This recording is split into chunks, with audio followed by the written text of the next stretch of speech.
British office, Calcutta. Camera एक भव्य British office दिखाता है जहां एक विशाल नक्शा दीवार पर टंगा है।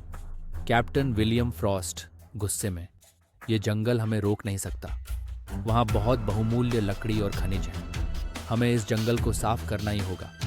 लेफ्टिनेंट हेनरी लॉरेंस, लेकिन सर, स्थानीय लोग इसे श्रापित मानते हैं।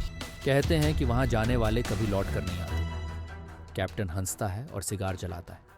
कैप्टन फ्रॉस्ट, ये अंधविश्वास हमारी हुकूमत को नहीं रोक सकते। कल सुबह हम कालवन के लिए निकल रहे हैं। कैमरा बाहर जाता है। एक तूफानी रात है। आसमान में बिजली कड़कती है। कहीं दूर एक मंदिर की घंटी बजती है। जंगल का भयानक स्वागत कालवन के प्रवेश द्वार पर। कैप्टन फ्रॉस्ट, हेनरी, डॉ, अवनी बैनर्जी, अर्जुन सिंह, स्थानीय गाइड और 10 सैनिक घोड़ों पर सवार होकर जंगल के प्रवेश द्वार पर पहुंचते हैं। अर्जुन सिंह डरते हुए, साहब, यहाँ से आगे जाना ठीक है, ये जंगल जिंदा है। अवनी, पुराने ग्रंथों में लिखा है कि यह जंगल एक प्राचीन तांत्रिक भैरवनाथ की साधना का केंद्र था। कहते हैं उसने अमृता का रहस्य खोज लिया था। लेकिन कैप्टन फ्रॉस्ट कटाक्ष से, अंधविश्वास, चलो अंदर चलते हैं। सैनिक टॉर्च जलाते हैं और जंगल में प्रवेश करते हैं। हवा में सड़े मांस की गंध फैली हुई है। जंगल के अंदर अजीबोगरीब आवाजें हैं। पक्षी नहीं चहक रहे। हवा में एक अजीब सी घुटन है। अचानक एक पुरानी झोपड़ी दिखाई देती है। अर्जुन पीछे हटता है। अर्जुन सिंह, यह जगह, यह श्मशान है। जंगल की पहली चेतावनी, पहली रात शिविर में एक कच्चा शिविर बनाया जाता है। सैनिक अलाव जलाकर बैठे हैं।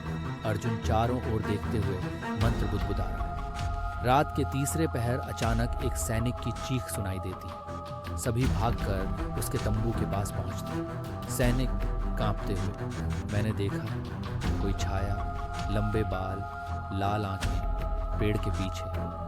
कैमरा झाड़ियों की ओर घूमता है, लेकिन वहां कुछ नहीं है। एक ठंडी हवा चलती है। तभी झोपड़ी के अंदर से किसी के चलने की आवाज आती है। डॉ, अवनी, धीरे से, हम यहाँ अकेले नहीं हैं।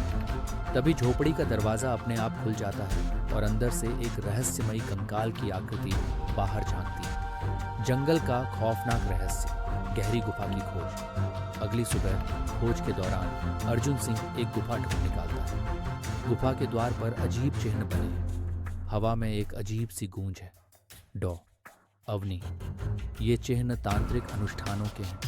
लगता है भैरवनाथ की आत्मा यहीं बंधी हुई है। कैप्टन फ्रॉस्ट हंसता है, लेकिन जैसे ही वह गुफा में प्रवेश करता है, एक जोरदार चीख सुनाई देती है। दीवारों पर खून के धब्बे अचानक चमकने लगते हैं। गुफा की दीवारों पर लटकते कंकाल झूल रहे हैं। एक सैनिक डर के मारे भागता है, लेकिन अचानक एक अदृश्य ताकत उसे उठा लेती है और वह हवा में झूल जाता है। सब चौंकते हैं। जंगल की सच्चाई अब उजागर होने लगी है। आगे की स्क्रिप्ट में कौन है भैरवनाथ? इस जंगल का असली रहस्य क्या है? क्या कैप्टन और उनकी टीम यहां से जिंदा निकल पाएगी या कालवन उनका अंत कर देगा? नोट: